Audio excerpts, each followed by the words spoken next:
오늘 우리에게 주시는 하나님의 말씀 누가복음 19장 1절에서 10절인데 저와 여러분이 한 절씩 교대로 읽으시겠습니다. 예수께서 여리고로 들어가 지나가시더라. 삭개오라 이름하는 자가 있으니 세리장이요 또한 부자라.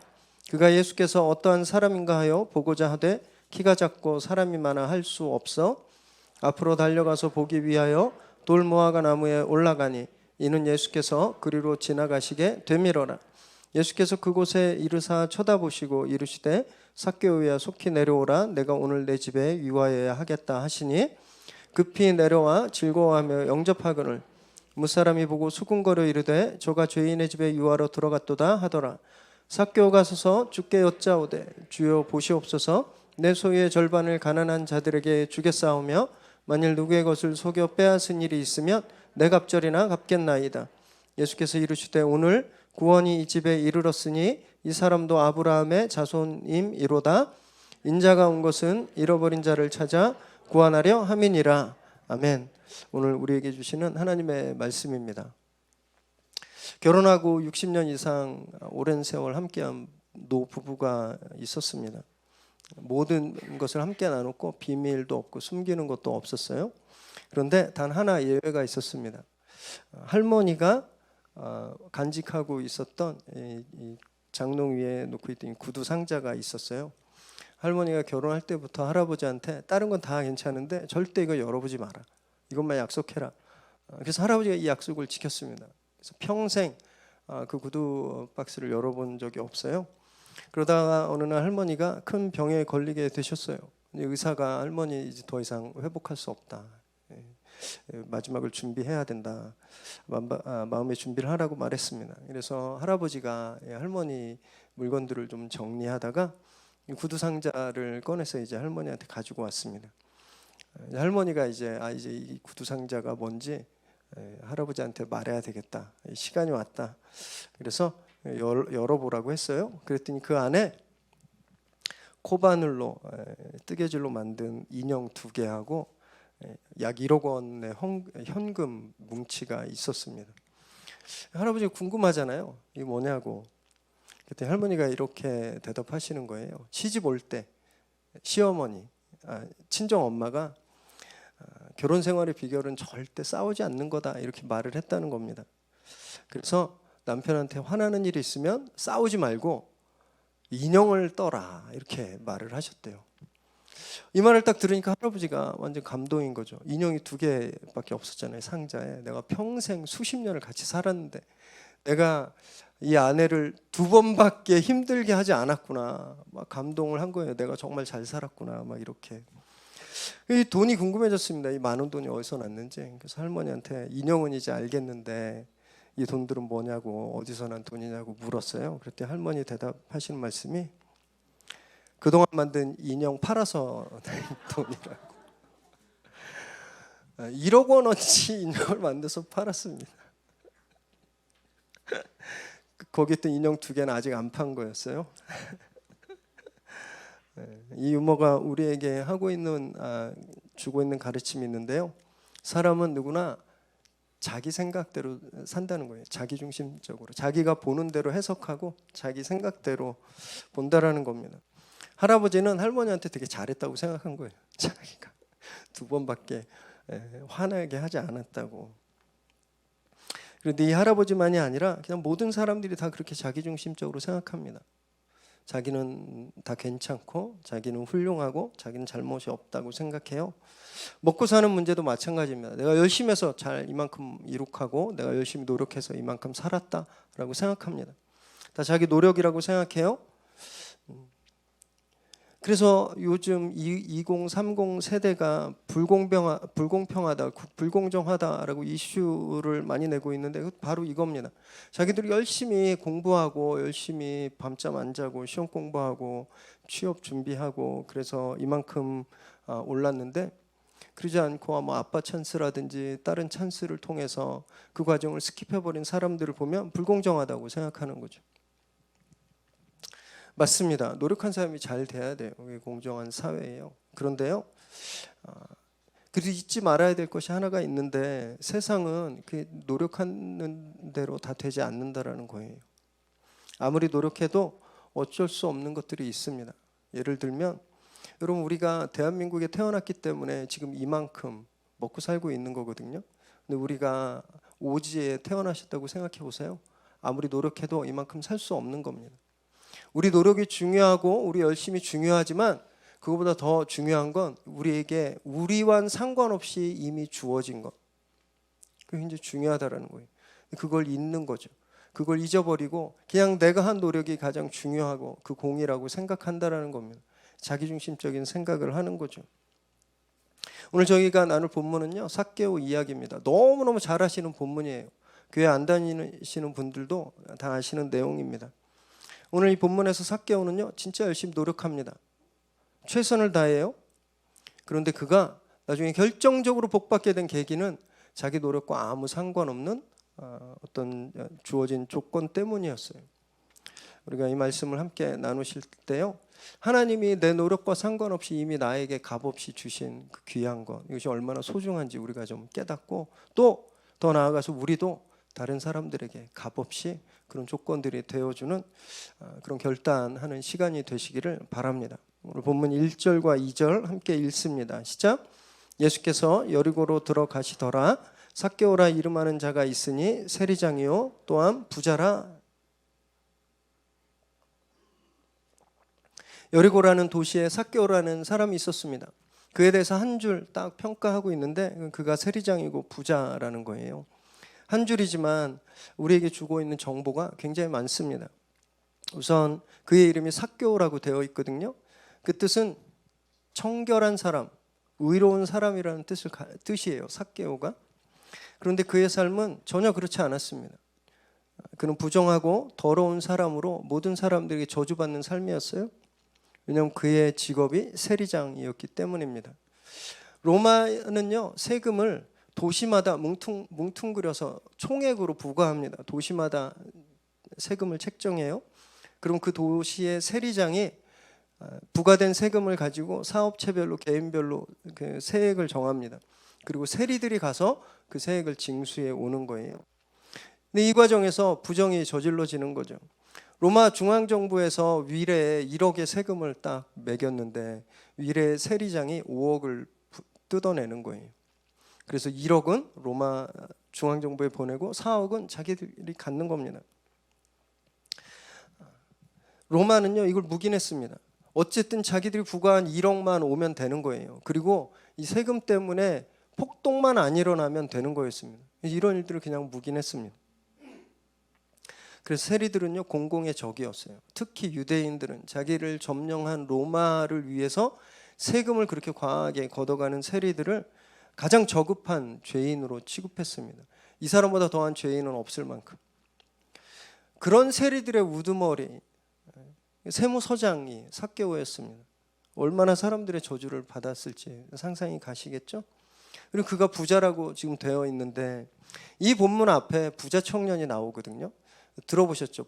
부자가 천국에 가는 것보다 낙타가 바늘귀로 들어가는 게 더 쉽다. 부자는 천국 못 간다. 이런 판결을 예수님한테 받은 그 부자 청년 이야기가 바로 앞에 나오면서 여기서 삭개오가 부자다라고 말하는 겁니다. 그러니까 삭개오도 천국 갈 가능성이 아예 없다라는 거예요. 그의 이름은 의로운 사람, 청결한 사람인데 그의 삶은요, 이렇게 저주투성이었습니다. 천국에서도 거절당한 사람이었다는 거예요. 존재와 실제가 다른 사람이라는 거죠. 여러분, 이렇게 이름과 삶이 다른 그런 사람들은요, 여리고에만 있지 않습니다. 위례에도 되게 많아요.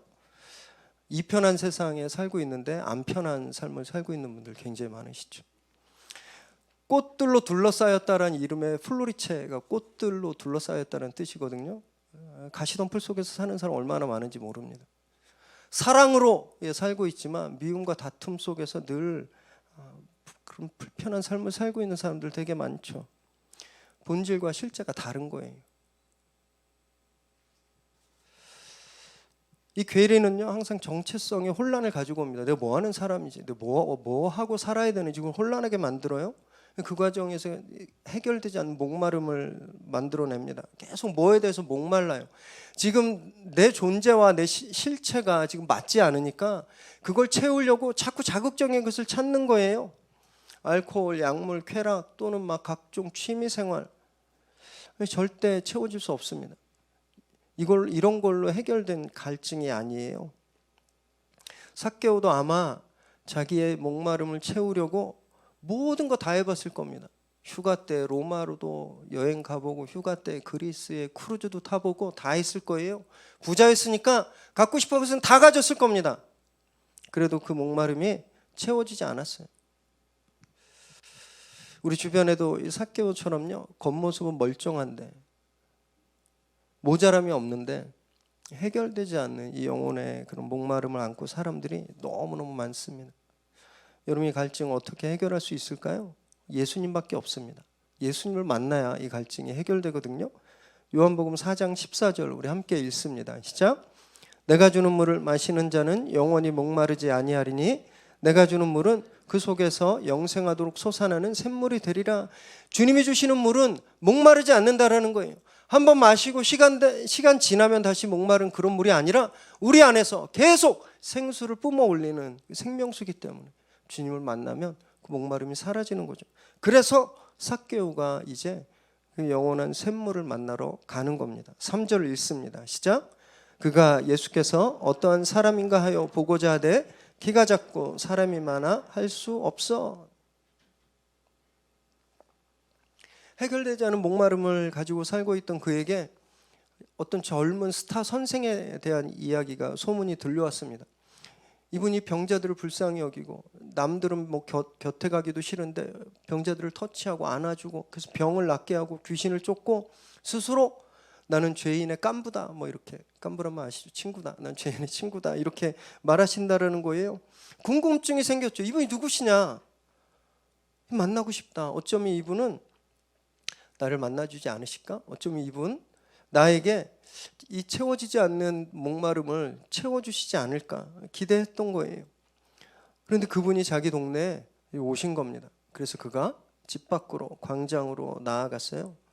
근데 그가 집 밖으로 나아갈 때까지, 광장으로 갈 때까지 정말 많은 고민이 있었을 겁니다. 모든 사람들에게 손가락질 받는 사람이었어요. 사람들이 많이 몰렸는데 막 순식간에 군중 심리가 막 확 일어나면 사람들한테 돌에 맞아서 어떻게 될 수도 있는 그런 상황이었지만 그래도 그 젊은 선생님을 꼭 보고 싶었습니다. 용기 내서 나가봤는데 막상 나가니까 볼 수가 없는 거예요. 왜냐하면 사람들이 막 구름대처럼 그 예수님을 막 둘러싸고 있어서 도저히 볼 수가 없는 겁니다. 게다가 그 키가 작았어요. 저처럼. 그래서 까치발을 들어도 안 보이는 거예요. 머리카락 한 올도 볼 수 없었던 겁니다. 그 광장에서 만난 난관은요, 두 가지였습니다. 하나는 외적인 문제였는데 사람들 때문에 주님을 못 만났잖아요. 다른 하나는 내적인 문제였습니다. 자기 키가 작았다라는 거. 정말 재밌게도 지금도요, 교회에 예수님을 만나지 못하는 대부분의 사람들의 이유도 이 두 가지 때문에 예수님을 만나지 못합니다. 외적인 이유, 사람들, 그리고 내적인 이유, 자기 자신의 문제 때문에. 이 외적인 이유는요, 교회 다니는 사람들이에요. 교회 다니는 사람들한테 받은 상처, 또 교회 다니는 부모에게서 본 그런 이중 인격 같은 이런 외적인 사람들 때문에 믿지 않는 사람들이 예수님을 보고 교회에 오고 이러기가 쉽지 않은 겁니다. 또 자기 자신에게 있는 욕심, 욕망, 나약한 의지, 이 내적인 이유가 예수님을 만나는 것을 또 방해하죠. 믿지 않는 분들이 가지고 있는 개인적인 문제, 자기 내적인 이유들은 우리가 기도하는 수밖에 다른 방법이 없습니다. 그렇지만 이 외적인 장애물, 사람들은요, 우리가 치울 수 있어요. 바로 선행을 통해서입니다. 디모데전서 6장 18절 19절 우리 함께 읽습니다. 시작. 선을 행하고 선한 사업을 많이 하고 나누어 주기를 좋아하며 너그러운 자가 되게 하라. 이것이 장래에 자기를 위하여 좋은 터를 쌓아 참된 생명을 취하는 것이니라. 바울이 디모데에게 또 디모데에게 교회에게 이렇게 말하는 겁니다. 선행을 하고 선한 사업을 많이 하고 너그럽게 삶을 살아라. 그래야 참된 생명을, 그러니까 영혼을 구원할 수 있는 그런 좋은 터를 쌓을 수 있다라고 말하는 거예요. 다시 말해서 우리가 선하게 살아야 믿지 않는 분들이 예수님께 오는 것을 방해하지 않을 수 있다라는 겁니다. 그래서 우리도 될 수 있는 한 착하게 살아야 되는 겁니다. 그래야 믿지 않는 사람들이 예수님께 오는데 방해가 안 될 수 있어요. 작년에 저희는 착한 행실로 하나님께 영광을 돌리자 이런 표어로 한 해 동안 열심히 노력했고요. 올해는 친절하게 복음을 전하자 이렇게 약속했습니다. 착한 행실, 친절함, 이거 사람들한테 보이기 위해서가 아니에요. 그래야 우리가 참된 생명을 구할 수 있기 때문에 그렇습니다. 그래야 우리가 영혼을 구할 수 있기 때문에 그래요. 이제 5년 된 위례 새로운 교회 우리 성도님들 앞으로 더 열심히 착하게 사시기 바랍니다. 아멘. 네. 그래서 더 좋은 터를 쌓는 저와 여러분 되시기를 정말 바랍니다. 4절 읽습니다. 시작. 앞으로 달려가서 보기 위하여 돌무화과 나무에 올라가니 이는 예수께서 그리로 지나가시게 되미로라. 도저히 예수님을 볼 수 없으니까 고민하다가 저 앞을 보니까 나무 한 그루가 있는 겁니다. 돌무화과 나무. 냅다 달려갑니다. 그래서 그 나무에 올라가죠. 두 가지 큰 장애물이 있었지만 포기하지 않은 거예요. 근데 이 장면을 한번 좀 머릿속에 그려보시기 바랍니다. 그 나무에 올라가는 장면을 한번 상상해 보세요. 정말 우스꽝스러웠을 겁니다. 그가 세리장이었잖아요. 이 사회적 지위로 볼 때 그의 나이는 중년을 넘어서 노년에 달했을 겁니다. 한 60 정도 되지 않았을까 생각되는데, 그리고 다음 구절을 보면 주님이 보고 내려와라고 하실 정도니까 꽤 높이 올라갔을 거예요. 나무는 좀 꽤 컸을 겁니다. 그 나무를 노년의 어른이 타고 올라가는 거 절대 쉽지 않았을 겁니다. 아마 팔, 다리는 다 까지고 계속 미끄러지고 막 그랬을 거예요. 그리고 그 주변에 있는 사람들이 그 올라가는 모습을 보고서 박수 쳤겠습니까? 비웃었겠죠. 저 저주받은 세리장이 저 뭐 하는 거야? 드디어 뭐 정신이 나갔나? 막 이러면서 비웃지 않았겠어요? 근데 그는요, 사람들의 소리에도 그 어려움에도 불구하고 나무를 오르기 위해서 처절한 사투를 벌인 겁니다. 생각보다 많은 분들이 교회에 오기까지 진짜 많은 전쟁을 치릅니다. 전도 열심히 해서 나 이번 주에 교회 갈게 딱 약속하잖아요. 그러면 꼭 무슨 일이 생겨요. 이번에 가족 모임이 있어서 못 가고. 그래서 다음 주에 약속했는데 다음 주는 일하는 데서 무슨 문제가 있어서 못 가고, 또 그 다음 주에 약속하면 부부가 싸워서 못 오고, 온갖 전쟁을 다 치러요. 교회에 오는 일 진짜 쉽지 않아요. 그래서 오늘 이 자리에 오신 여러분들은요, 오늘 이 나무에 올라간 삭개오처럼 처절한 사투를 벌이고 이기고 오신 분들이에요. 교회에 못 올 이유 수십 가지가 있지 않나요? 내일 쉬는 날이잖아요. 연휴. 저는 월요일이 휴일인 게 좀 억울하긴 하지만 근데 여러분들은 월요일까지 연휴잖아요. 수요일 투표했기 때문에 목금 휴가만 내면 롱 위크엔드가 있어서 여행 가야 돼서 그것도 못 올 이유죠. 아직 코로나가 끝나지 않아서 불안해서 그것도 못 올 이유입니다. 또 2년 반 동안 집에서 스마트폰으로 예배 드리다 보니까 너무 익숙해진 거예요. 그 몸이 따르지 않아서 못 오는 거죠. 이런 많은 이유들이 있지만 여러분들은 그런 모든 난관들을 뚫고 오늘 나무에 오르신 겁니다. 얼마나 멋진지 몰라요. 우리 옆에 분 보시면서 이렇게 칭찬하실까요? 정말 멋지십니다. 한번 칭찬해 주세요. 정말 멋지십니다. 여러분들 멋지신 분이세요. 여러분, 이런 멋진 결단과 용기는요, 언제나 엄청난 사건을 만들어냅니다. 5절에서 7절 함께 읽습니다. 시작. 예수께서 그곳에 이르사 쳐다보시고 이르시되 삭개오야 속히 내려오라. 내가 오늘 내 집에 유하여야 하겠다 하시니 급히 내려와 즐거워하며 영접하거늘 무사람이 보고 수군거려 이르되 저가 죄인의 집에 유하러 들어갔도다 하더라.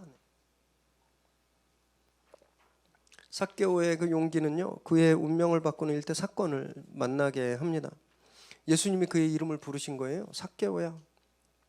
삭개오는요, 아마 사람들한테 이름 불려본 적이 없었을 겁니다. 이름 대신에 매국노, 친일파, 적폐 이렇게 불렸을 거예요. 그런데 예수님이 자기 이름을 부른 겁니다. 보통 사람도 아니고 그 당시 가장 핫한 스타 선생님이, BTS 요즘 뭐 최고잖아요. 백악관에도 막 불려가서 연설도 하고, BTS 공연을 갔는데 갑자기 정국이 저한테 김영정 목사님 딱 이러면 얼마나 막 전율이 일겠습니까? 그냥 전기가 막 빡 통하면서 얼마나 기쁘겠어요. 예수님이 삭개오야 이렇게 이름을 부르는 순간 영혼이 막 진짜 흔들리는 전율을 느꼈을 겁니다. 김춘수 시인의 꽃에 나오는 것처럼 의미 없었던 몸짓이 이제 꽃으로 찬란하게 피어나는 그런 경험을 했을 거예요. 주님은 또 재촉합니다. 빨리 내려와라고. 오늘 내가 너네 집에 같이 가겠다고. 지금까지 그 누구도 삭개오의 집에 오고 싶어하는 사람이 없었습니다. 죄인이거든요. 죄인의 집에 가면 같이 죄인이 되기 때문에 아무도 오려고 하지 않았는데 이분이 우리 집에 오시겠다는 겁니다. 기쁨을 참을 수가 없었어요. 그래서 거의 뛰어내리다시피 내려와서 주님을 맞이합니다. 그런데 사람들이 정작 이걸 이해를 못합니다. 그 주변에 있던 사람들이 이 기쁨을 못 보고 있어요. 오히려 죄인의 소굴로 예수가 들어간다고? 와, 어떻게 이런 일이 일어나? 경악하고 있는 거죠. 주님을 만나는 사건은요, 늘 흥분과 기쁨으로 가득 차 있습니다. 우리 예배 중에 우리 주님을 만나는 건요, 그 기쁨은 누구도 빼앗아갈 수 없는 거예요. 내 이름을 불러주시는 분, 내가 진짜 누군지 알아주시는 그분을 만나는 건, 나를 초대하시고 나와 함께 내 인생을 걸어주겠다고 하시는 분, 세상에도 어디에서도 얻을 수 없는 그런 기쁨과 전율을 우리가 경험하게 되는 거죠. 그런데요, 그 기쁨은 자기 그 당사자만 아는 겁니다. 그걸 경험한 사람만 알아요. 밖에 있는 사람들은 아무도 이해 못합니다. 지금 이 밖에 있는 사람들은요, 요즘 같은 시국에 어떻게 교회에서 저렇게 예배드리나 할 거예요. 지금 밖에 있는 사람들은요, 우리가 예배드리는 이유를 모를 겁니다. 우리만 아는 거예요. 예수님을 만난 사람만 알게 되는 겁니다. 남들을 모르고 나만 아는 그런 기쁨을 늘 경험하시게 되길 바랍니다. 오늘 내 이름을 부르시는 주님의 음성을 꼭 듣게 되시기 바라요. 그분과 동행하십시오. 그 삶이 얼마나 행복하고 기쁜지 늘 누리는 저와 여러분 되시기를 주님의 이름으로 축원합니다. 8절에서 10절 읽습니다. 시작.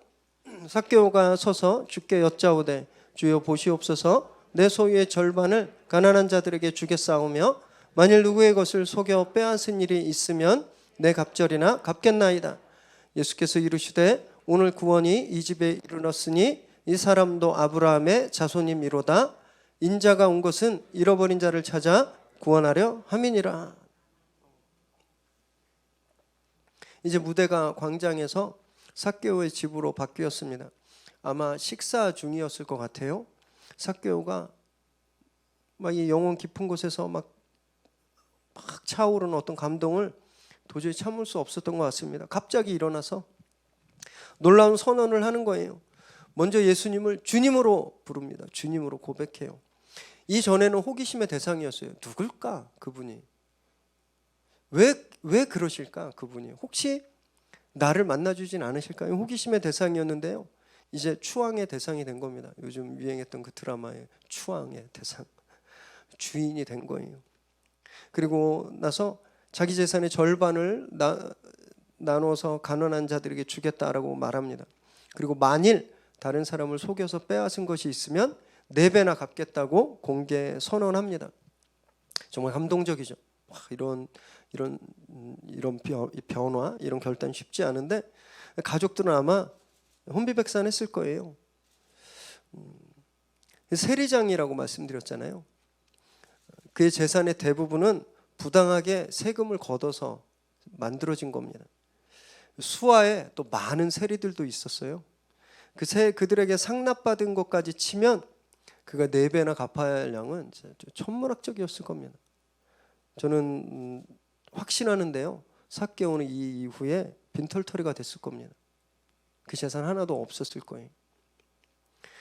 삭개오는 그 개의치 않습니다. 예수님을 추앙하는 것, 예수님을 주로 고백하는 것, 예수님을 자기 삶의 주인으로 맞아들이는 것은요, 자기 모든 것을 버려도 절대 아깝지 않은 소중한 것이 되어버렸기 때문에 그래요. 주님이 즉시 그의 고백에 화답하시죠. 오늘 구원이 이 집에 임했다. 원래 이 집은요, 도둑의 소굴이었습니다. 저주의 아이콘이었어요. 이 집은 사람들도 안 오고 싶어하는 그런 곳이었습니다. 구원 줄 서 보면 구원에서 제일 먼 집이 이 집이었는데 주님이 오늘 그 집에 구원을 선언하신 거죠. 저주와 모욕의 상징이었던 집이 이제 구원의 장소가 된 겁니다. 그가 지금까지 살아왔던 삶의 방식, 남을 속여 빼앗던 이걸 버리고 이제 예수 그리스도를 주인으로 모시는 삶을 살겠다고 고백하니까 그의 인생이 즉시 바뀌고 그 집안의 운명이 완전히 바뀌어버린 겁니다. 누구나 예수님을 만날 수 있어요. 이 자리에도 많은 사람들이 삭개오만 있는 거 아니었습니다. 이 자리에 많은 사람들이 있었을 거예요. 그런데 오직 삭개오 한 사람만 구원을 선언받죠. 왜냐하면 그 사람만, 삭개오만 회개했기 때문에 그래요. 자기 삶을 다르게 살겠다고 고백했기 때문에 그럽니다. 여러분, 이게 회개예요. 삶을 유턴하는 겁니다. 내가 살던 방향에서 결단하고 정반대로 사는 거예요. 여러분, 그래야 구원이 임하는 겁니다. 교회를 오래 다녔다고 저절로 되는 거 절대 아닙니다. 교회에서 임직하고 연차가 올라가서 리더가 되고 심지어 교역자가 되고 목사가 돼도 이 회개를 통과하지 않으면 그 누구도 구원받을 수 없습니다. 저는 오늘 우리 성도님들이 예수님을 제대로 만나게 되길 바랍니다. 오늘 점검하시면 좋겠어요. 내가 진짜 예수님을 만나기 전과 만난 후가 완전 다른 삶을 지금 살고 있는지, 그냥 옛날에 살던 대로 세금 과하게 부과하고 사람들 거 뺏으면서 살면서 정신적으로만 내가 예수님 믿고 있다 이렇게 스스로를 속이고 있지는 않는지 정말 냉정하게 두려운 마음으로 돌아보시길 바랍니다. 그래서 오늘 주님 앞에 우리 삶을 완전히 돌이키고 진짜 운명이 바뀌는 그 자리, 오늘 이 교회, 이 유래 새로운 교회가 삭개오의 집이 되기를 정말 바랍니다. 오늘 우리가 너무너무 잘 알고 있는 삭개오의 이야기는 이렇게 해피엔딩으로 끝납니다. 저주받은 인생이 예수님 믿고 구원받았잖아요. 축복받는 인생이잖아요. 그런데 많은 분들이 이 내러티브에서 놓치고 있는 게 있는데요. 바로 삭개오가 올라갔던 그 나무예요. 삭개오가 올라갔던 그 나무.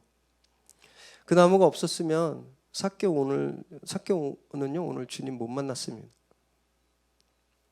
우리는 이 삭개오의 이야기에서 삭개오의 그런 열심, 열정, 그리고 회개 이런 결심들을 본받고 싶어합니다. 맞아요. 우리 본받아야 됩니다. 우리 믿음 생활하는 우리들은요 열심히 있어야 되고 늘 죄를 회개해야 되고 하나님 앞에 늘 결단해야 되는 거예요. 그런데 그 나무가 없으면요 이것들도 불가능합니다. 오늘 삭개오 내러티브에 나오는 이 나무는요 삭개오의 열심과 노력과 아무 상관없는 거예요. 삭개오가 나무를 심지도 않았고 그 나무에 물을 주지도 않았습니다. 그냥 오랜 시간 동안 그냥 거기에 있었어요. 거리에 그냥 길가에 흔했던 돌 무화과 나무였기 때문에 사람들이 관심도 없었던 그런 나무였습니다. 그런데 그 나무가 결정적인 역할을 한 거죠. 구원의 매개물이 된 겁니다. 이 나무는요 그래서 십자가를 예표합니다. 열심히 살아도 구원을 받을 수 없는 인생들, 이름값 못하며 살고 있는 그런 인생들이 예수께서 달려 죽으신 그 나무 십자가, 그것 때문에 구원을 얻었잖아요. 저와 여러분이 노력해서 구원 얻은 거 아닙니다. 이 세상에 노력해서 구원 얻을 수 있는 사람 단 한 명도 없습니다. 그냥 거기에 있는 그 나무, 그 십자가 때문에 우리가 구원을 얻었거든요. 우리 운명이 바뀌고 우리 인생이 바뀐 겁니다. 주님은요, 지금도 삭개오 같은 사람들을 만나서 구원하길 원하세요. 그래서 10절 말씀처럼 이것이 당신이 이 땅에 오신 이유다라고 말하고 있습니다. 그래서 누구나 예수님을 만나려고 하면 만나주시는 거예요. 거절하지 않으십니다. 만나시고 그들의 삶을 변하게 하시는 거죠. 주님이 바로 이 사역을 위해서 우리를 부르셨습니다. 우리를 불러서 위례 새로운 교회 5년 전에 만드신 거예요. 사람들이 타고 올라가서 예수님을 만나게 하기 위해서 우리를 부르신 겁니다. 그래서 우리는요, 말씀에 더 깊이 단단히 뿌리를 내려야 됩니다. 쓰러지지 않도록 말씀에 깊이 뿌리를 내리고 단단히 서 있어야 돼요. 그리고 친절히 가지를 넓게 펴야 됩니다. 이렇게 오므리고 있으면 못 올라가요. 친절하게 세상을 향해서 가지를 넓이 펴야 됩니다. 그래서 사람들이 오를 수 있도록 해야 되는 거예요. 그리고 이 길가에 돌감람나무, 아무도 주목하지 않았던 그 나무처럼 사람들이 주목하지 않고 우리 집중하지 않고 때로는 우리를 존중하지 않고 비웃더라도 우리 묵묵히 그 자리를 지켜야 되는 겁니다. 사랑하는 여러분, 오늘 5살 된 위례 새로운 교회가 그 나무 같은 교회가 되기를 정말 바랍니다. 자기가 자기 인생의 주인이라고 생각하고 자기 마음대로 삶을 살면 된다고 생각하는 사람들, 그러다가 좌절하고 실망하고 길을 잃고 어둠 속에서 정말 신음하고 있는 그들이 위례 새로운 교회를 통해서 위례 새로운 교회를 타고 올라가서 주님을 발견하고 주님을 만나고 그들의 인생과 운명이 바뀌게 되는 그런 결정적인 역할을 하는 그런 공동체가 되기를 간절히 바랍니다. 저와 여러분이 그 나무 같은 교회로 계속 자라고 성장하기를 주님의 이름으로 축원합니다.